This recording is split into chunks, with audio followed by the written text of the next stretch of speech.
Hello and welcome to Justice. I'm Judge Jeanine Joe. Thanks so much for being with us tonight.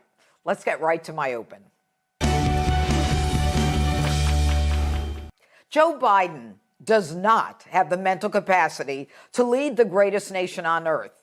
And it is time both parties are honest about what everyone sees and cringes at. This is not partisan, it's not political. It's about America under the tutelage of a man clearly not up to the job. He came to us a Trojan horse, promising to be a moderate, affable, and conciliatory president, one who could reach across the aisle and unify the nation.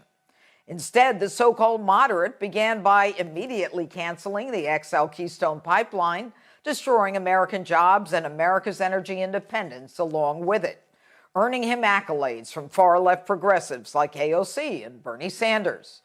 But Joe is more than a Trojan horse. He is a puppet. The question, of course, is who is pulling the strings? Who in the White House is calling the shots? Who in truth is running our country? Now, the fact that Joe Biden didn't have the fortitude, stamina, or chutzpah to stand next to Russian President Vladimir Putin was an embarrassment for the United States.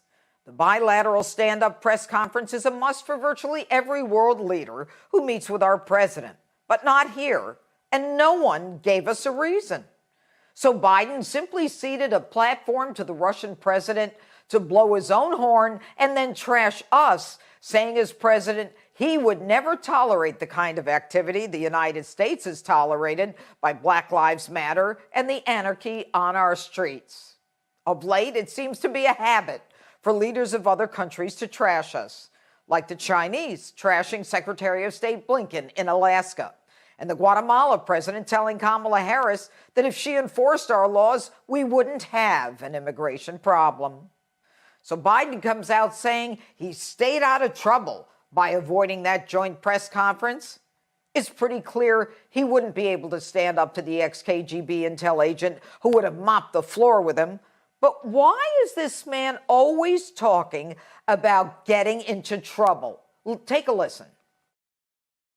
I'm sorry I'm going to get in trouble with staff if I don't do this the right way. There's not a lot of people here. I apologize. I'm going to get in trouble. Joe, who are you getting into trouble with? Are they reprimanding you? Are they yelling at you? Are they telling you what to do?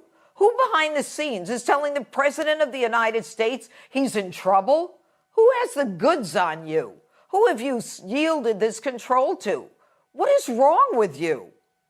And throughout the trip, Biden kept proving his inability to be a rock-steady leader.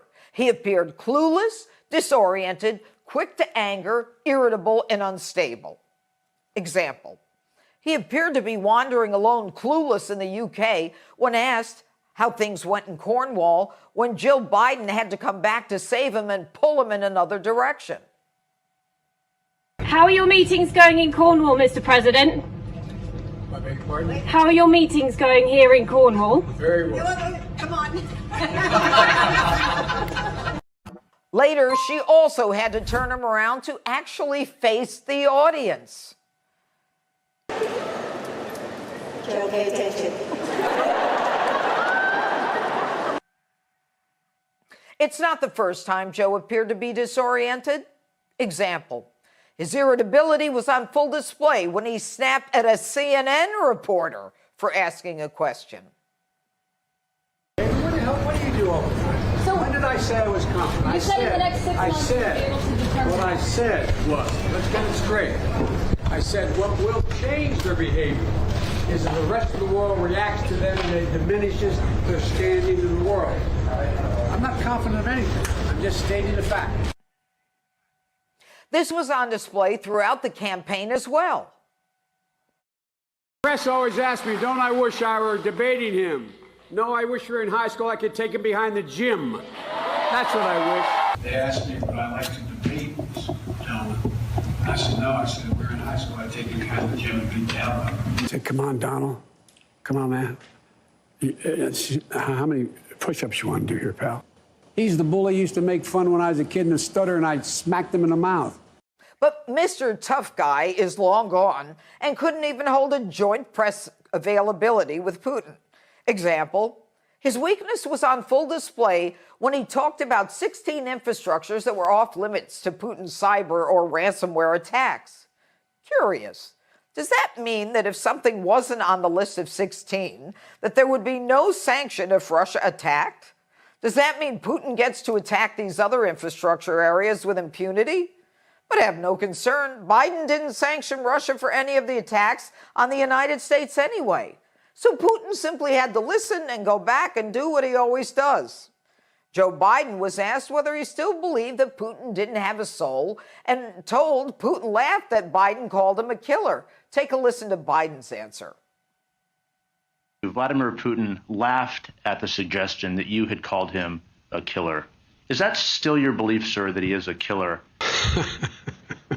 To answer the first question, I'm laughing too. They actually,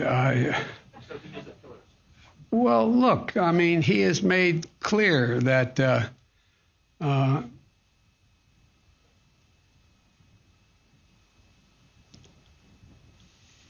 answer is, I believe he has in the past essentially acknowledged that he was, there are certain things that he would do or did do. He was also asked why he was confident Putin would change his behavior. Why are you so confident he'll change his behavior, Mr. President? What do you do all the time? So when did I say I was confident? Let's get it straight. I said what will change their behavior is that the rest of the world reacts to them and it diminishes their standing in the world. He denied any involvement in cyber attacks. So how does that account to a constructive meeting as President Putin? You don't understand that, you're in your own business. They keep saying that Biden is a gaffe machine. He calls Kamala Harris President Harris. He mistakes Putin for Trump. These are not gaffes. He seems to be losing it. There are issues of clarity, memory, irritability, orientation, and judgment, an inability to follow a sentence to conclusion, losing his train of thought and repeating himself. It's no wonder that several in Congress want to know what is going on with the president. I took care of 3 presidents over 15 years in the White House, including being the physician to the president for both Barack Obama and Donald J. Trump. And, you know, I know what the rigors of this job are, both physically and cognitively. It's demanding. And after this performance, I mean, we've been seeing this for a year and a half now. I've been saying that Joe Biden is he's not physically or cognitively fit to be our president right now. I'm asking Joe Biden and his medical team to get out there and to get this physical exam done, get this cognitive testing done, and get the results back to the American people. We need to know that we can trust our president, and we need to know that he's in charge of what's going on. President Trump took a cognitive test because Nancy Pelosi and the left gang and the media kept telling us that President Trump was crazy. He had enough of it, so President Trump took the test and he aced it. It was an exam that tested his cognitive abilities. He was happy to take it, and he aced it. He agreed to make the results available to us.